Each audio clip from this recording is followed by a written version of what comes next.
प्रभू श्री रामचंद्रांच्या गोष्ट शृंखलेमध्ये आज आपण हनुमानाचं रामायण ही गोष्ट ऐकणार आहोत. रामायणाबद्दल किंवा रामाच्या गोष्टींबद्दल अनेकांनी लिहिलं. त्यांच्या दृष्टीला, त्यांच्या मनाला जसं भावेल आपल्या दृष्टीने ते मांडण्याचा प्रयत्न केला.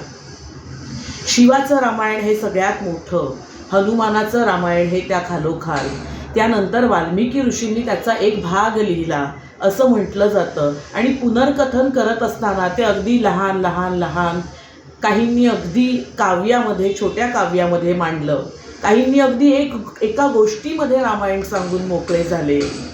तर बाकी संपूर्ण रामायण हे खूप विस्तारित स्वरूपामध्ये आहे. रामाच्या प्रेमामध्ये, त्याच्या संपूर्ण व्यक्तिमत्वामध्ये जो जसा जसा अडकत गेला, रमत गेला, त्या पद्धतीने रामायण आणि रामकथा आपल्यासमोर येत राहतात.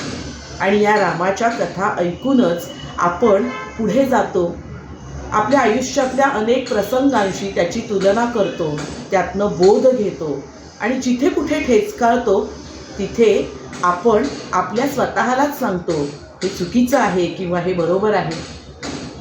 तर असा एकनिष्ठ असणारा, आपल्या नियमांप्रती सदैव बांधील असणारा हा राम म्हणजे आपल्या समस्त जगासमोरचा, मानव जातीसमोरचा एक महान आदर्श होता.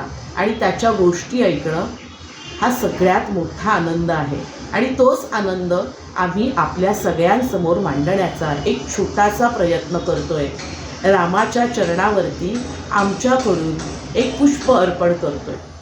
आधीच्या गोष्टीत आपण ऐकल्याप्रमाणे वाल्मिकी ऋषींनी रामायण काव्यरूपामध्ये लिहिलं.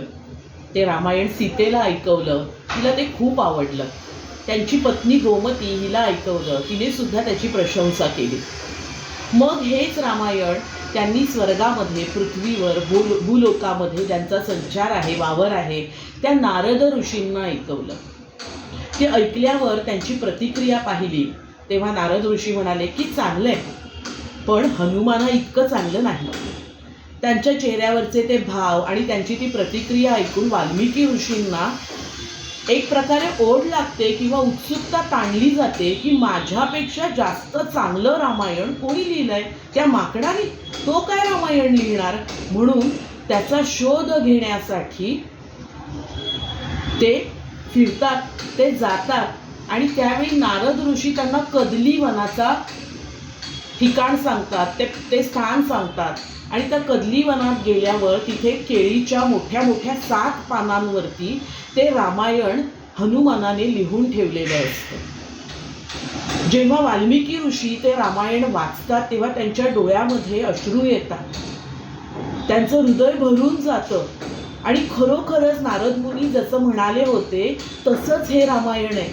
किती भाषेची जाण आहे, किती आत्मीयता आहे, किती शृंगार रसानी, किती सगळ्याच प्रकारचे जे आपल्या प्रासाद रस असेल, एक वीर रस असेल, या सगळ्या रसांनी, व्याकरणानी पूर्ण, शब्दरचनेनी पूर्ण असं हे अतिशय सुंदर असं रामायण हनुमानाने लिहिले.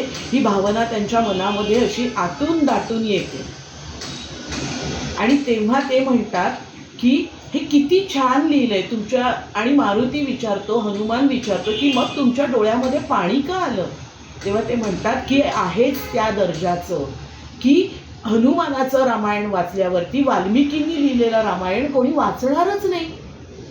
तेव्हा हनुमान पुढे होतो आणि जी केळीची पानं असतात ती सगळी तराटतर फाडतो आणि वाऱ्यावरती उडवतो.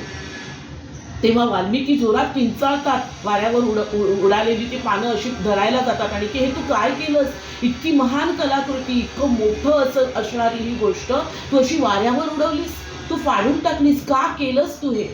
तेव्हा हनुमान म्हणतो की हे रामायण कोणी वाचावं किंवा हनुमानाने हे लिहिलंय त्यासाठी मी ख्यातकीर्त व्हावं, यासाठी मी हे रामायण नाही लिहिलेलं. हे रामायण हे माझी त्यांच्याप्रती असलेली श्रद्धा आहे, भावभक्ती आहे. ते माझ्यासाठी, माझ्या प्रभू रामचंद्रांसाठी मी लिहिलं आहे. आणि वाल्मिकींनी लिहिलेलं रामायण हे लोकांसाठी आहे आणि ते वाल्मिकींनी लिहिलेलं म्हणून ओळखलं जावं, त्यासाठी तुम्ही लिहिलं आहे. आणि तुमचं रामायण लोकांसमोर यावं, माझं त्यापुढे श्रेष्ठ ठरू नये म्हणून मी ते फाडून टाकलं. आणि त्याच क्षणी वाल्मिकींना जाणीव होते की अरे, मी तर शब्दांच्या जाळ्यामध्ये गुरफटलो गेलो, किंवा मला स्वतःची माझी महत्वाकांक्षा की वाल्मिकींनी लिहिलेलं रामायण, वाल्मिकींना जे राम जाणवले ते लोकांपर्यंत पोहोचवण्यासाठी मी ते रामायण लिहिलं. त्यामध्ये मी रामाशी तादात्म्य पावलो का?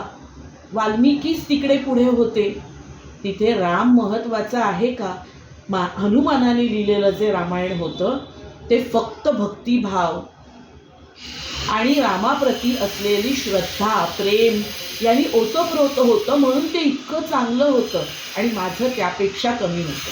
म्हणून बघा ना, आपण प्रसिद्धीच्या मागे धावून ज्या गोष्टी करतो त्यामध्ये कुठेतरी कमतरता, कसूर असल्याची जाणवते. पण तुम्ही मनापासून तादात्म्य पाहून जेव्हा एखादी गोष्ट निस्वार्थीपणे कर्म कर, फल की अपेक्षा न कर, या रूपात जेव्हा तुम्ही ते मांडायला जाता, एखादं काम करता, त्यावेळी ते काम अलौकिक स्वरूपाचं होतं, वेगळ्या स्वरूपाचं होतं.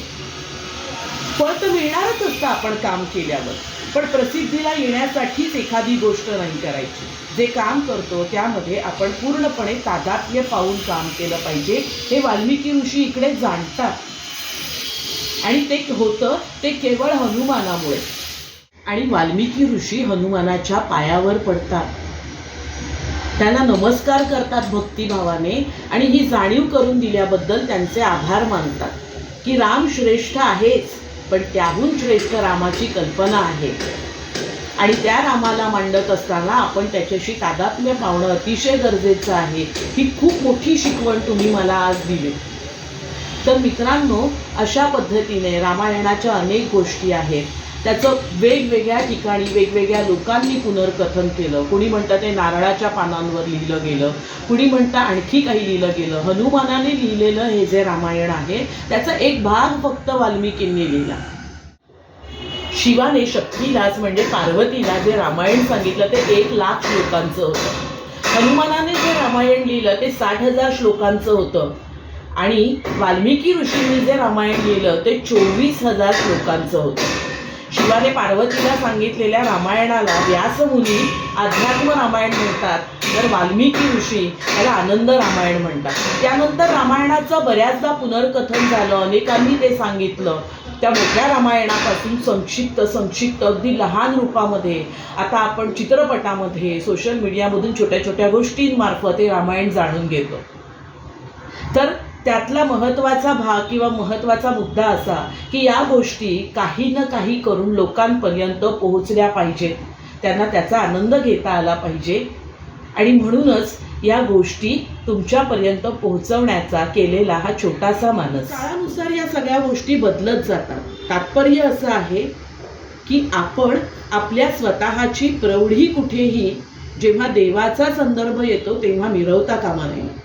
आपण तद्रूप झालं पाहिजे परमात्म्याच्या नामाशी, रूपाशी, कथांशी, आणि त्याची कुठेही अवहेलना होणार नाही याची काळजी घेतली पाहिजे. आणि हेच आपल्याला कुठेतरी या गोष्टी सांगत असतात. आणि म्हणून या गोष्टी आपण सांगितल्या पाहिजेत, लोकांना ऐकवल्या पाहिजेत, हाच त्याचा ध्यास घेतला पाहिजे. अशाच वेगवेगळ्या गोष्टी आम्ही तुम्हाला ऐकवणार आहोत, सांगणार आहोत. तुम्हीही तुमच्या आप्तेष्टांना, मित्रांना त्या सांगा, त्यांच्यापर्यंत त्या पोहोचवा. आणि अशा उपक्रमांसाठी माधवी राणे हे यूट्यूब चॅनल नक्की सबस्क्राईब करा, आपल्या मित्रांना पाठवा आणि आपल्याला आमचे उपक्रम कसे वाटतात हे कमेंट करून जरूर सांगा. भेटूया पुढल्या उपक्रमात. तोपर्यंत जय श्रीराम.